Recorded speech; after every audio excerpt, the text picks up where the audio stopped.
Welcome to this episode of DIY3DTech.com. In this episode, I want to share with you what's inside or how this slide table works.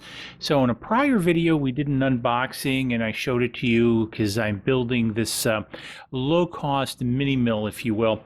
And one of the things I was talking about when I unboxed it was basically some slop in the axis. And both of the axes have similar kind of slop in them, you know, how they move. So one of the things I wanted to take it apart and see how it works, share that with you guys, because if you're interested in one of these, you know, and you're interested in what's inside, I want to be able to show you what's inside. And I also want to talk about what I'm going to do probably to address this, and also get maybe your opinions. Do you have some better ideas than me on how I can address it? So let's kind of take a look at the basically the Y slide. So both X and Y slides work the same, so pretty simplistic. Now, one of the things I was a little bit impressed with is it does have thrust bearings both in the front and back. So you can see the thrust bearing here. So we have that. So that's a nice little feature, because basically this plastic cap comes off the back, and there's a retaining nut and washer that go on the back. So it is a push-pull mechanism, as I was talking before, but it is retained you know, by the thrust washers and this nut kind of holding everything together. Now it does have these protective slide covers on it that you've probably seen in the other video to keep chips and, you know, other material out of the screw, which is good. Now this is just, these are just, looks like regular rod screw threads. This does not look like an Acme thread.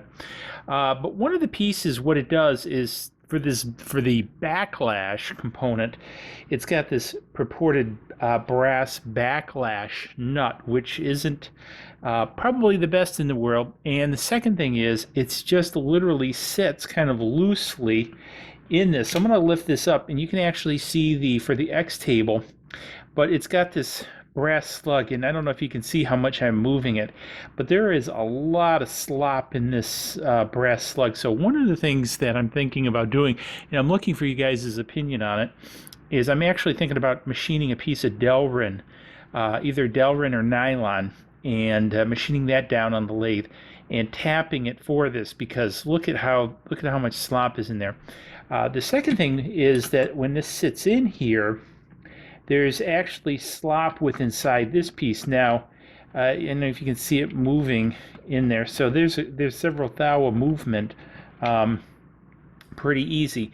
Now you can see that the X and the Y sort of brass backlash nut, if I can spit that out, kind of back up to one another. I'm thinking about putting some Teflon tape in there to kind of hold this one for the time being, but then what I'm thinking about when I do the Delrin, to do it a little bit larger and actually press fit it in here. I'm sure part of this is meant to be loose to kind of handle any irregularities in the run out from the metal rod itself, so it moves with it, sort of as you can see the different pieces here. As far as the jibs go, I really liked it. It actually has this pseudo brass hybrid kind of jib plate instead of the typical plastic nylon ones that go in here. The general construction of the slides and everything are pretty good. The biggest thing that I see as a weakness here is, again, this. I really don't know why. You know, I think they did a pretty good job on everything else. Why they sort of cheaped out here, I'm really not sure about that, but I think they did.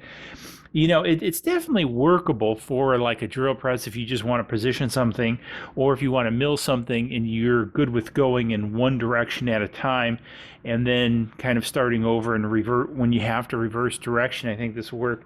But I think, you know, there's probably 2 to 4 thou run out on this easy in moving this. So that's, I must admit, I'm a little bit disappointed. But again, for 40 some bucks, what can you really expect? I know I've got several viewers that write me about Chinese stuff.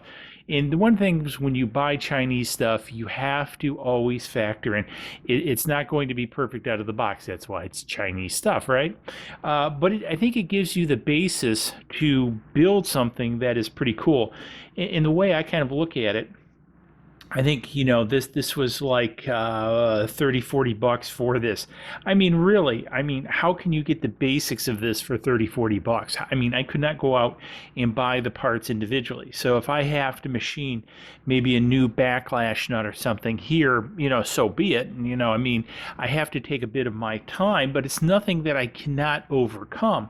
And I think that's one of the important things. If you're looking at buying some Chinese stuff, I look at it more as an opportunity than anything else because, I could never go and number one, acquire this or afford to, sort of in a complete sense, So, a table like this would probably be a few $100s if you wanted it to be perfect.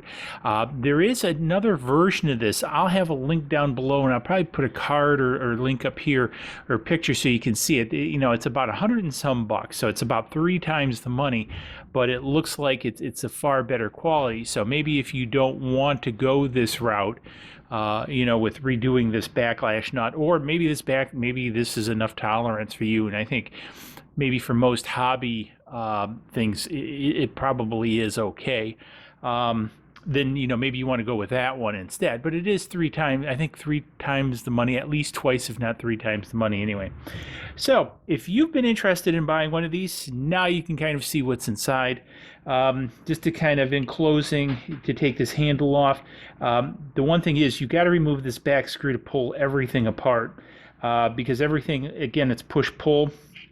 So you cannot get at this grub screw to take this handle off the front.